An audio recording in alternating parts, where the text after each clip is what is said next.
ಕೆಲವೇ ಕ್ಷಣಗಳಲ್ಲಿ ಉದ್ಯಮಿ ಸಿ.ಜೆ. ರಾಯ್ ಅವರ ಅಂತ್ಯಕ್ರಿಯೆ ನೆರವೇರುತ್ತೆ. ಕೆಸೈಂಟ್ ಜೋಸೆಫ್ ಚರ್ಚ್ ಕಡೆಗೆ ಹೊರಟಿದೀಗ ಅವರ ಪಾರ್ಥಿವ ಶರೀರ. ಅಂತಿಮ ಯಾತ್ರೆ ಈಗ ಸಾಗ್ತಾ ಇದೆ. ಅದರಲ್ಲಿ ವಿಶೇಷ ಅಂತ ಹೇಳಿದ್ರೆ ನೋಡಿ, ಸಿ.ಜೆ. ರಾಯ್ ಅವರು ಇಷ್ಟಪಡ್ತಿದ್ದಂತಹ ಒಂದು ಕಾರುಗಳೊಂದಿಗೆ ಅಂತಿಮ ಯಾತ್ರೆ ಸಾಗ್ತಾ ಇದೆ. ಕೆಸೈಂಟ್ ಜೋಸೆಫ್ ಚರ್ಚ್ ಕಡೆಗೆ ಈಗ ರಾಯ್ ಅವರ ಅಂತಿಮ ಯಾತ್ರೆ ಹೊರಟಿದೆ. ಅವರ ಕೊನೆಯ ಆಸೆ ಕೂಡ ಆಗಿತ್ತದು. ಬಹಳಷ್ಟು ಸರಿ ಅವ್ರ ಕುಟುಂಬಸ್ಥರು ಅವ್ರ ಮನೆ ಕೆಲಸದವ್ರ ಜೊತೆ ಹೇಳ್ಕೊಳ್ತಾ ಇದ್ರು. BMW, ಆಡಿ, ರೋಲ್ಸ್ ರಾಯ್ಸ್ನೊಂದಿಗೆ ಯಾತ್ರೆ ಶುರುವಾಗಿದೆ. ಚರ್ಚ್ನಲ್ಲಿ ಪ್ರಾರ್ಥನೆ ಆದ ಮೇಲೆ ರೆಸಾರ್ಟ್ಗೆ ತೆಗೆದುಕೊಂಡು ಹೋಗಿ ಅಲ್ಲಿ ಅಂತ್ಯಕ್ರಿಯೆಯನ್ನು ನೆರವೇರಿಸಲಾಗುತ್ತೆ. ನೇಚರ್ ಲಕ್ಸುರಿ ರೆಸಾರ್ಟು ಇದು. ಅವರ ಒಡೆತನದ ಬಹಳ ಐಷಾರಾಮಿಯಾದಂಥ ಒಂದು ರೆಸಾರ್ಟ್ ಇದು. ಭಾಳಷ್ಟು ಕ್ಷಣಗಳನ್ನು ಅವರು ಇಲ್ಲಿ ಕಳೀತಾ ಇದ್ರು ಬೆಂಗಳೂರಿನಲ್ಲಿದ್ದಂಥ ಸಂದರ್ಭದಲ್ಲಿ.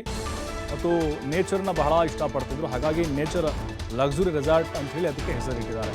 ಮರಗಳಂದರೆ ಬಹಳ ಪ್ರೀತಿ, ಗಿಡಗಳು ಬೆಳೆಸ್ತಾ ಇದ್ರು ಪ್ರತಿ ವರ್ಷ. ಮತ್ತು ಅಲ್ಲಿ ಸಾಕಷ್ಟು ಜನರನ್ನು ಕೆಲಸಕ್ಕೆ ಕೂಡ ಇಟ್ಟಿದ್ರು. ನೋಡ್ತಾ ಇದ್ದೀವಿ ಅವರು ಇಷ್ಟಪಟ್ಟಂತಹ ಕಾರುಗಳ ಜೊತೆಗೆ ಅವರ ಪಾರ್ಥಿವ ಶರೀರದ ಅಂತಿಮ ಯಾತ್ರೆ ನಡೀತಾ ಇದೆ. ಒಳ್ಳೊಳ್ಳೆ ಐಷಾರಾಮಿ ಕಾರುಗಳು, ರೋಲ್ಸ್ ರಾಯ್ ಇದೆ, BMW ಇದೆ, ಆಡಿ ಕಾರ್ ಇದೆ, ಅವರು ಬಳಕೆ ಮಾಡ್ತಿದ್ದಂತಹ ಕಾರುಗಳು ಕೂಡ ಇದ್ದಾವೆ. ಅಂದರೆ ಬಹಳ ರಾಯಲ್ ಆಗಿ ಬದುಕ್ತಾ ಇದ್ದಂಥ ಉದ್ಯಮಿಯವರು ಸಿ.ಜೆ. ರಾಯ್ ಅವರು. ಇನ್ನೇನು ಕೆಲವೇ ಕ್ಷಣಗಳಲ್ಲಿ ರೆಸಾರ್ಟ್ನಲ್ಲಿ ಅವರ ಅಂತ್ಯಕ್ರಿಯೆ ಕ್ರೈಸ್ತ ಧರ್ಮದ ಸಂಪ್ರದಾಯದಂತೆ ನೆರವೇರುತ್ತೆ. ಕುಟುಂಬಸ್ಥರ ಆಕ್ರಂದನ ಮುಗಿಲು ಮುಟ್ಟಿತ್ತು. ನಾವಾಗಲೇ ಅಂತಿಮ ದರ್ಶನದ ವೇಳೆ ನೋಡ್ತಾ ಇದ್ವಿ.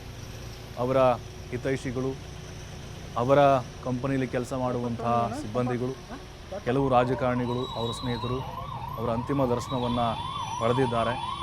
ಅವರ ಬಯಕೆಯಂತೆಯೇ ಅವರ ಇಷ್ಟಪಟ್ಟ ಜಾಗದಲ್ಲೇ ಅವರ ಅಂತ್ಯಕ್ರಿಯೆ ನೆರವೇರುತ್ತೆ. ಈಗಾಗಲೇ ಎಲ್ಲ ಹಂತದ ಸಿದ್ಧತೆಗಳನ್ನು ಕೂಡ ಮಾಡಿಕೊಳ್ಳಲಾಗಿದೆ. ಕೆಸೈಂಟ್ ಜೋಸೆಫ್ ಚರ್ಚ್ ಏನಿದೆ ಅಲ್ಲೂ ಕೂಡ ಅಂತಿಮವಾದಂಥ ಒಂದು ಪ್ರಾರ್ಥನೆ ಏನಿದೆ ಆ ಸಮುದಾಯದ ಒಂದು ವಿಧಿವಿಧಾನಗಳ ಮೂಲಕ ಅದನ್ನು ಕೂಡ ನೆರವೇರಿಸಲಾಗುತ್ತೆ. ಒಬ್ಬ ಸಾಮಾನ್ಯ ಖಾಸಗಿ ಕಂಪನಿಯ ನೌಕರ ಇಷ್ಟು ದೊಡ್ಡ ಮಟ್ಟಕ್ಕೆ ಸಾವಿರಾರು ಕೋಟಿ ಉದ್ಯಮದಲ್ಲಿ ತೊಡಗಿದಂಥ ಬೃಹತ್ ಉದ್ಯಮಿ, ತಮ್ಮದೇ ಆದಂಥ ಒಂದು ಸಾಮ್ರಾಜ್ಯವನ್ನು ಕಟ್ಟಿದ್ರು.